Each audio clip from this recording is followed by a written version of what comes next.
So I've had something long and thin tucked away in my pants for the last few days and I'm just busting to tell you all about it. I am of course talking about my penis. Oh no, wait, no, sorry, the Sony Xperia 10 smartphone. Sorry, my mind just kind of wandered a bit there. The Xperia 10 is a mid-range mobile costing 350 quid here in the UK. It was just launched this week at Mobile World Congress and I've been using it as my full-time phone for 4 days now. So what are the good and the bad sides of the Xperia 10 smartphone? Well, here's my full love and hate list to give you a brief overview of the handset. And don't forget, for more on the latest and greatest mobile tech, to poke subscribe and ding that notifications bell. Cheers! Starting with love, and I absolutely adore that pleasing form factor.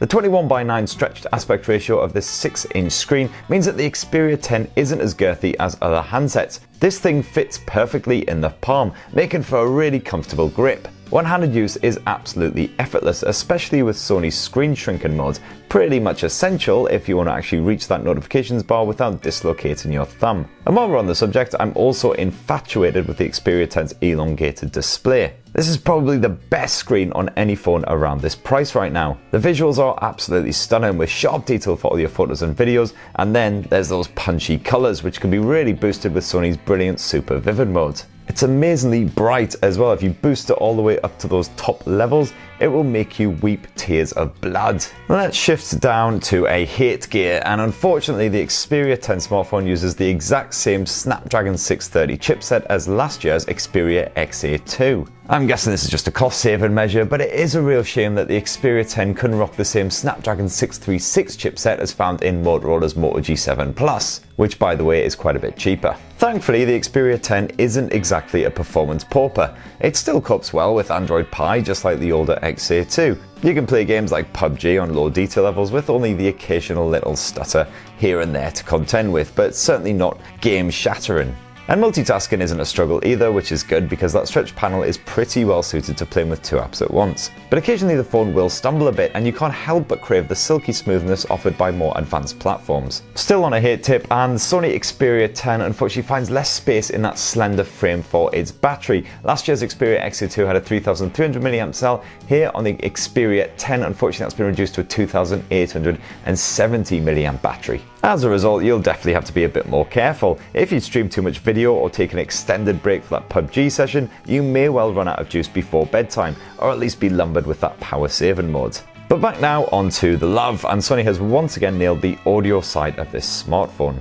The Xperia 10 of course supports high-res audio as usual with Sony's mid to premium range smartphones, but don't worry if you don't have any high-res tracks because just your standard digital stuff will sound great thanks to Sony's LDAC.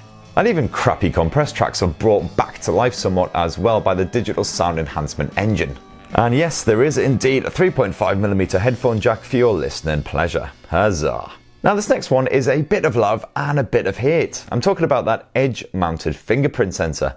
At first I was overjoyed to hear that the Xperia 10 would sport a side sensor just like old school Sony phones, and for the most part it does work well. There's usually a slight delay when unlocking, but I really cannot fault the accuracy. But occasionally I'll whip out the Xperia 10 and try to unlock it with that scanner and absolutely nothing will happen, and the phone will tell me that I've burned through too many attempts using that sensor. I'm guessing it's somehow activating in my pocket, and with any luck this is just something that Sony can quickly sort out in a software update. So let's finish with a bit of love, and I'm definitely enjoying that dual lens snapper slapped on the arse end of the Xperia 10. Bokeh mode is finally usable thanks to the secondary 5-megapixel depth sensor. So your subject will appear nice and crisp while the background is effectively blurred out. And you can now shoot 4K resolution video at that stunning 21:9 aspect ratio to suit the screen. That gives you a proper cinema style effect. It's not all great news though. As you would expect, low light photography does suffer somewhat and you will need to be careful in tricky sunlight too. My full Xperia 10 camera review and the in-depth review of the phone itself will be coming soon